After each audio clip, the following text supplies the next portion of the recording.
What's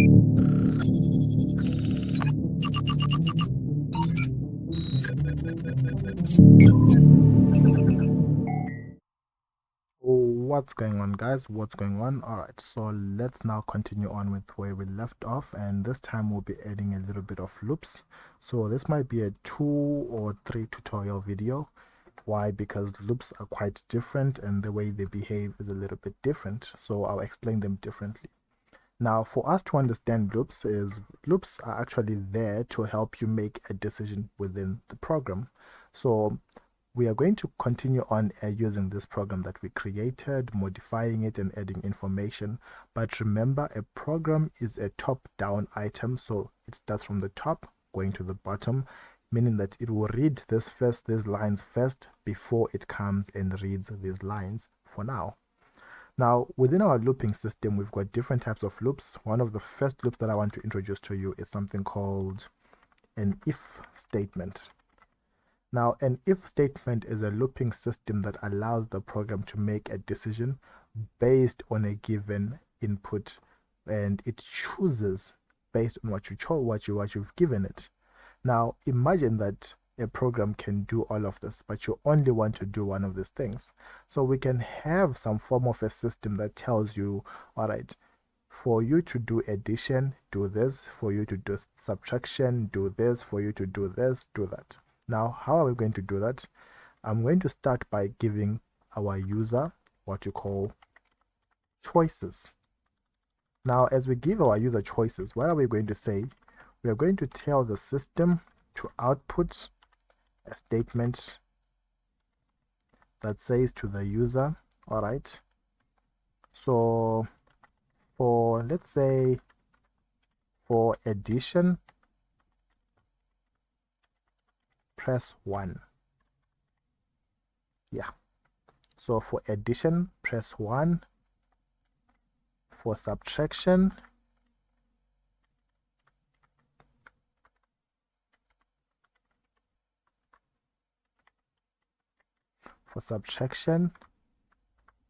press 2. For multiplication, press 3.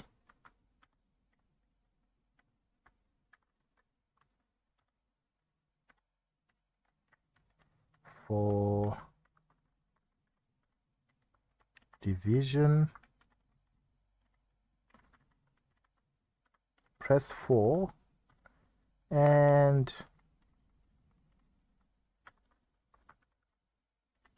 for modulus, press 5. In other words, we are giving our user a bunch of choices that they can make, and in the meantime, I'm just going to comment out our whole program so that you see how it looks like. Now, if we are to run this project, it is going to give you this window. For addition, press 1. For subtraction, press 2. For this, and so forth. Now, we mean that for us to be able to let the decision make the choice, we need to grab the user input, and the user input has to be stored somewhere. Now, I would prefer we store this user input as a character, right? And let's just call it choice, like that. Now, for us to grab that choice, then we are going to say choice is going to get information from gym.next, and what next? Character is a string. Next character at the position of what? 0. So whether it's going to be the letter 1 or the number 1, it is going to be taken as a literal string, not as a literal number. After doing that, this is where we get to understand how the if statement works. So the if statement makes a decision based on the character that is going to be given over here. So we would now say if, in brackets, the choice that 1 has entered, right? Choice, remember, variable name has to be the same, is equal. Now remember, this one equal sign takes whatever is on the right hand side to to the left hand side. But at this point, we are not taking anything to whatever side, but we are comparing. So we use a comparison operator, which is a double equal sign. To compare, it means we are checking if what is on the left and what is on the right are the same. So whatever is going to be entered, it's already on our left hand side, and whatever we want, it is the one that is going to be on the right hand side. So if choice is equals to 1, which whereby the user has entered 1, then you can put curly braces and tell it what to do. But this means that if the choice is not 1, then it needs to have a different option. So in other words, we can just say, let's grab this whole part of the code and put it inside here. Mind you, this whole part of the code still works the same way, whereby it is going to answer or ask us this information. Now, let's just run the program. Then you will see it says there are errors. All right, let me just take a look. Oh, I've removed my double comment, so it's fine. So if we run the project, as you can see, for addition, now it is no longer saying successful. At the bottom it's running and it is waiting for our user input.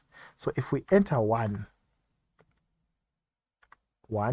it means that with our choice 1, it is going to be within this choice where it's going to ask us enter this, enter that.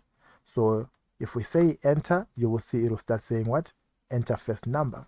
But to make it much more live and vivid, let's just add one more other statement inside it. So let's just say system.out.println and tell it that you are in the addition. Let's just say addition close. So that if we're not in the addition close, we would know by default. Now, let's rerun it. We enter 1. It will first tell us we are in the addition clause and then ask for our number. But what happens when we enter a different number that is not 1? If we enter 2, automatically it just stopped and ended there. So meaning that 2 has got no what? No option.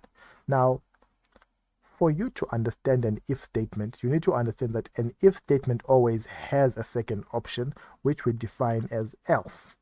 So if the choice is not 1, then the choice has to be something else. So we can now say, let's take this whole statement again, copy it, paste it, but then this time let's not say addition, let's just say unknown, and then run our program. Now if we enter any number that is not 1, like 3, it will start within the unknown clause, thereby skipping the clause for what? For addition. Now this is used so that we can test our program, but then we've got multiple options that the user can make. So we just don't use a basic if statement, we use what you call a nested if statement. So a nested is multiple if statements. So we would now say else if, then again in brackets, the choice is equals to a different number. This time, let's say 2. And if it is in 2, we know that we are subtracting. So we can write what? Subtraction close. Right? Currently, we are just grabbing the number. We are not doing anything.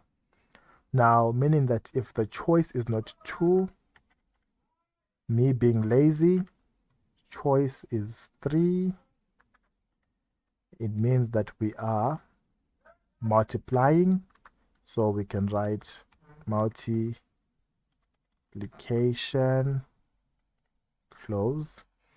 Well, what if the choice is not 3? Else if the choice is 4, then we will tell it that you are within the division close. And lastly, if we are in 5, we can tell it we are in the modulus clause. So modulus like that. Now, as we end this part, we've been saying else if, else if. This means that these are all choices that exist. But what if the choice that the user doesn't exist? Then we can have the last part just as else, which will state to the user, let's just say system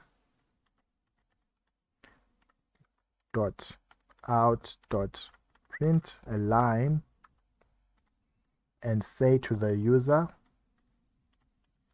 you have entered a wrong number, something like that. Now this marks the end of this part of the tutorial. Let's meet on the next one as we continue adding on context and syntax.